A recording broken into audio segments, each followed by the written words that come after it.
देशात उशिरा व रद्द होणाऱ्या विमानांमुळे प्रवाशांना त्रास सहन करावा लागत असतानाच नव्या विमान सेवा सुरू होण्यासही मोठा विलंब होणार असल्याचे स्पष्ट झाले आहे।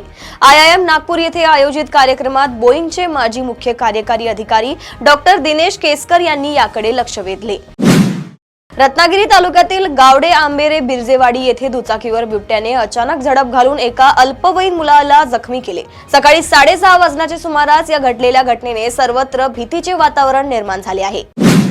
रत्नागिरी जिल्ह्यातील रस्त्यांची खड्ड्यांमुळे झालेली दयनीय अवस्था, वाढते खड्डे आणि नागरिकांना सहन करावा लागणारा त्रास याविषयीची जनहित याचिका सामाजिक कार्यकर्ते प्रथमेश गावणकर यांनी कोल्हापूर येथील उच्च न्यायालयात दाखल केली आहे। ॲडव्होकेट असीम सरोदे व ॲडव्होकेट श्रिया आवले यांच्या वतीने ही याचिका सादर करण्यात आली आहे। चेहरा प्रमाणीकरण प्रणालीतील तांत्रिक अडचणींमुळे अंगणवाडी सेविकांच्या प्रोत्साहन भत्त्यावर परिणाम होत असून पोर्टल व नेटवर्क समस्यांमुळे त्यांना आर्थिक नुकसान सहन करावा लागत आहे।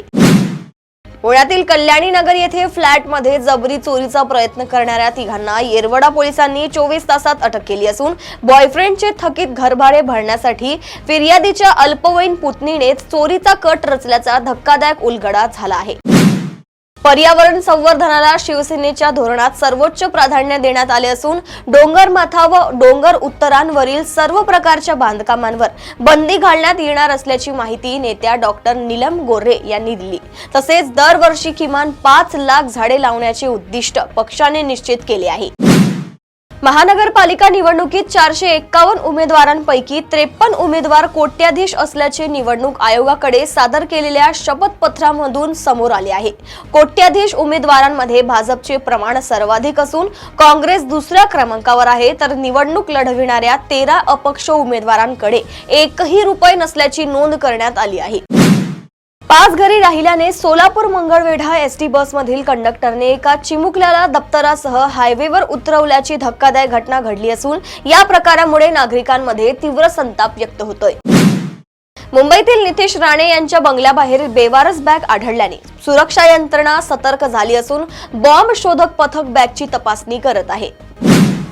मुंबईत एसी लोकलचा बनावट पास वापरत असलेल्या महिला प्रवाशाला अंधेरी रेल्वे स्थानकावर तिकीट तपासणी दरम्यान मुख्य तिकीट निरीक्षक दीपिका मूर्ती यांनी पकडले। बनावट पास व्हॉट्सअपच्या मदतीने तयार करण्यात आला होता, त्यावर वांद्रे रेल्वे पोलीस ठाण्यात गुन्हा दाखल केला गेला आहे। प्रदेशातील अशाच टॉप 10 बातम्या मी साक्षी आपल्यापर्यंत पोहोचवत राहणार। तोपर्यंत बघत राहा देशोन्नती। नमस्कार। ठळक घडामोडींसाठी देशोन्नती न्यूज चॅनलला सबस्क्राइब करा आणि बेल आयकॉन प्रेस करा।